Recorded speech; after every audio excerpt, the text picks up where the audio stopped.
Hello students, welcome back to your channel Commerce Brilliance. I am Rajesh Kasholia. As I told you, I am going to teach you accounts and business studies, and I have already completed with the two chapters of business studies, class 12, nature and significance of management and principles of management. So today I am going to teach you accountancy, class 12, chapter 1, non-profit organizations, right? And from now onwards, I will try my best to upload a video daily of accountancy and business studies each. Let's begin.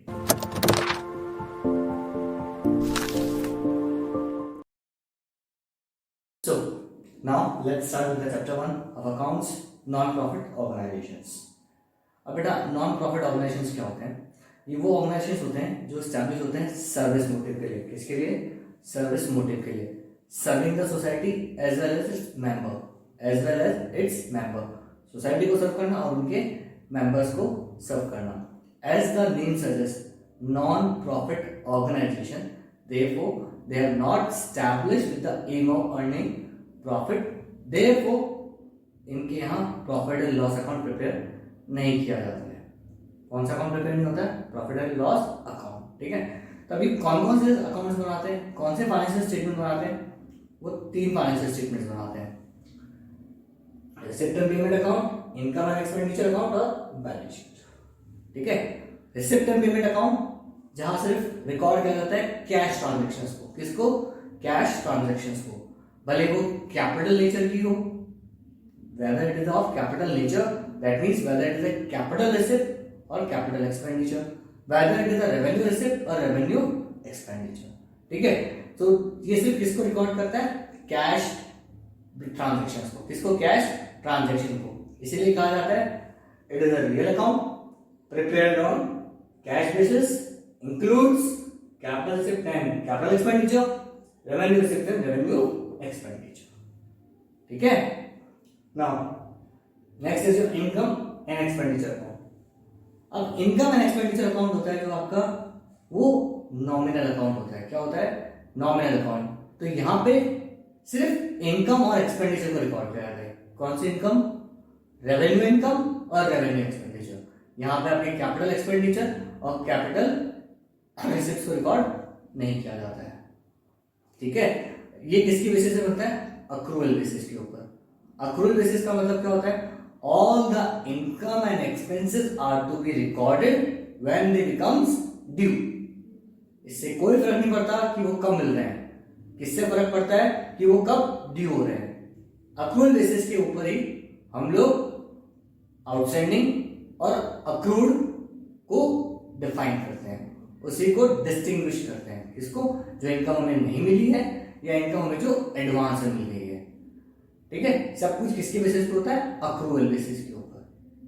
ठीक है. तो अब आपको यहाँ पे mainly कौन सा account बनाना पड़ेगा? आपको एग्जामिनेशन में mainly receipt and payment account बना हुआ आएगा.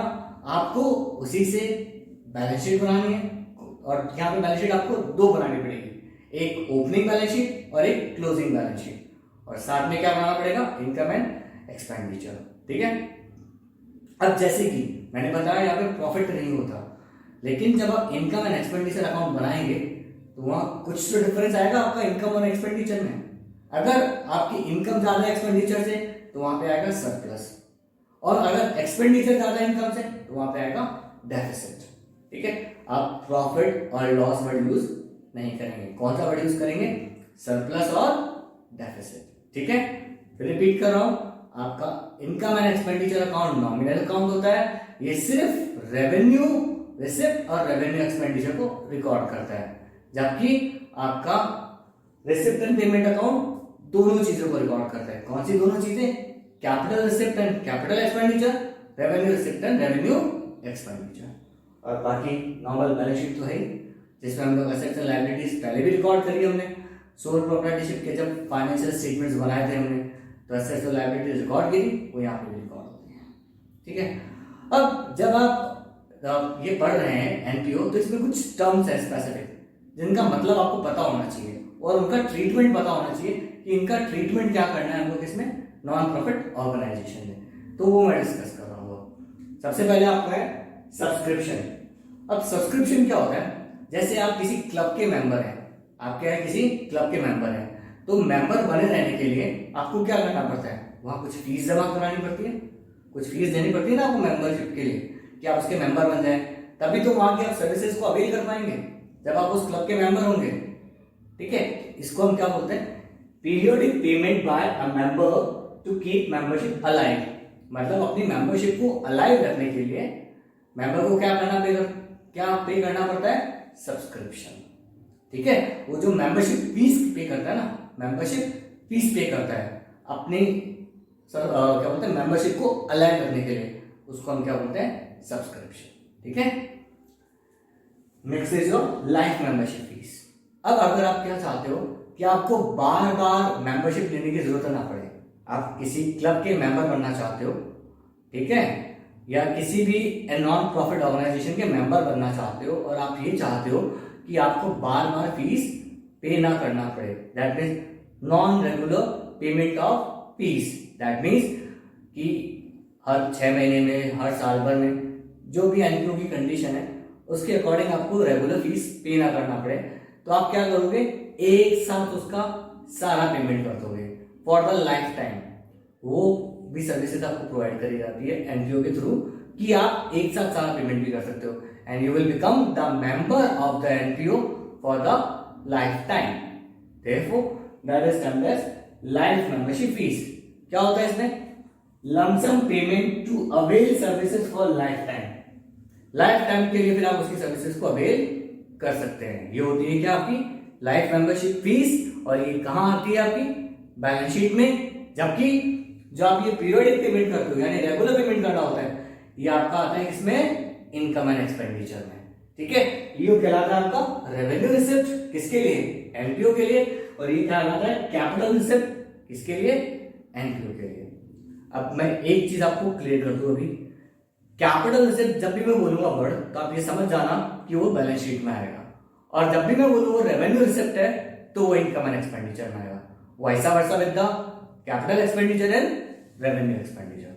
ठीक है, that means same with the capital expenditure and revenue expenditure. Capital expenditure कहां आएगा, आपके बैलेंस शीट में, और रेवेन्यू एक्सपेंडिचर कहां आएगा, आपके इनकम एंड एक्सपेंडिचर में। ठीक है, चलो एंट्रेंस फीस। अब एंट्रेंस फीस क्या होती है, जब भी एनपीओ में कोई नया पर्सन आता है और वो उसका मेंबर बनना चाहता है तो उसको क्या पे करनी पड़ती है, entrance fee. If any new person wants to be a member of NPO, ठीक है, अगर कोई नया पर्सन एक एनपीओ का मेंबर बनना चाहता है तो उसको फीस पे करनी पड़ती है। उसको हम क्या बोलते हैं, एडमिशन फीस या फिर एंट्रेंस फीस, दोनों में से कुछ भी बोल सकते हैं। ठीक है, और जनरली आपकी जो एडमिशन फीस होगी और ये एंट्रेंस फीस होगी, ये आपकी क्या होगी, एनपीओ के लिए रेवेन्यू रिसिप्ट। क्या होगी, रेवेन्यू रिसिप्ट। बाकी कई क्वेश्चंस में इसको, कई सिचुएशंस में इसको कैपिटल रिसिप्ट भी ट्रीट करना पड़ता है। ठीक है, depending on the questions information, right. Next is your donation. अब डोनेशन क्या होता है, चैरिटी। दैट मीन्स एनपीओ को क्या होते हैं, चैरिटी में या तो पैसा मिलता है या एसेट्स मिलती है। Sometimes donations are received in the form of money और in the form of assets. कई बार एनपीओ को क्या होता है, डोनेशन जो मिलता ही है वो डोनेशन किस फॉर्म में मिलता है, एसेट में भी मिलता है और मनी के फॉर्म में मिलता है। ठीक है, अब डोनेशन फिर दो तरह के होते हैं, एक होता है जनरल डोनेशन और एक स्पेसिफिक। दैट मीन्स किसी ने कुछ डोनेट किया आपको, ठीक है, और उसके साथ अगर कोई कंडीशन लगा दी कि इस पैसे को आपको इसी काम में लेना है। दैट मीन्स फॉर एग्जाम्पल कोई एक हॉस्पिटल है और किसी ने आपको डोनेट किया और बोला कि अब आपको यहाँ क्या लगाना है, ये जो डोनेशन मिला है इससे 100 बेड्स परचेज करने हैं। क्या करने हैं, 100 बेड्स। तो अब वो पैसे का आप किसमें काम ले सकते हो, सिर्फ 100 बेड्स परचेज करने में, तो इसको आप बोलते हो स्पेसिफिक। और फिर वो कहाँ आएगा, आपका बैलेंस शीट में। और किसी ने आपको डोनेट किया, कोई कंडीशन नहीं लगाई, तो वो क्या कहलाएगा, आपका general donation, can be use for any purpose, तो it is a revenue receipt, right. Next is your honorarium. Honorarium का मतलब क्या होता है, दैट मीन्स जैसे आपने देखा होगा कई बार मेडिकल कैंप्स लगते हैं, एंड लगते हैं, यहाँ पे लगता है ना मेडिकल कैंप्स, जहां पे डॉक्टर आके अपनी फ्री सर्विस प्रोवाइड करते हैं। क्या करते हैं? फ्री सर्विस प्रोवाइड करते हैं। तो जो एनपीओज जिन्होंने ये फ्री कैंप्स प्रोवाइड करे हैं, वो क्या करते हैं, जो डॉक्टर्स आए हैं जिन्होंने अपनी प्रोफेशनल सर्विसेज प्रोवाइड करी फ्री ऑफ कॉस्ट, उनको क्या करते हैं, ग्रेटिट्यूड शो करने के लिए कुछ पेमेंट करती हैं। क्या? अपना ग्रेटिट्यूड शो करने के लिए, मतलब कहते हैं ना आभार व्यक्त करने के लिए उनको कुछ पेमेंट करती है, उसको आप बोलते हो ऑनोरेरियम।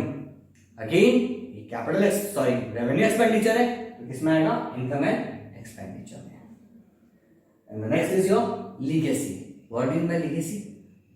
लीगेसी क्या होती है? आप जब whenever a person dies, he leaves a will behind him, वो अपने पीछे एक वसीयत छोड़ जाता है। ठीक है, तो जब भी किसी एनपीओ को उस वसीयत के बेसिस पे कोई प्रॉपर्टी या कुछ पैसा मिलता है, तो उसको आप क्या बोलते हो? लीगेसी। किसके बेसिस पे? जब किसी पर्सन के डेथ के बेसिस, विल के बेसिस पे, डिसीज पर्सन के विल के बेसिस पे अगर कुछ प्रॉपर्टी मिल जाती है, कुछ पैसा मिल जाता है, तो उसको आप क्या बोलते हो? लीगेसी। ठीक है, और ये लीगेसी क्या होती है उसकी? कैपिटल एसेट, क्योंकि वो कभी कभी मिलती है, इसलिए कहां आती है? बैलेंस शीट में। Next is your capital fund और जनरल फंड। अब क्या होता है, जब भी एनपीओ एस्टैब्लिश हो रहा होता है, क्या होता है, एक नॉन प्रॉफिट ऑर्गेनाइजेशन को एस्टैब्लिश किया जाता है, तो जो एस्टैब्लिश करना चाहते हैं उसको, वो कुछ ना कुछ पैसा कंट्रीब्यूट करेंगे या कहीं ना कहीं से डोनेशन आएगा उसके एस्टैब्लिशमेंट के लिए, उसको हम क्या बोलते हैं?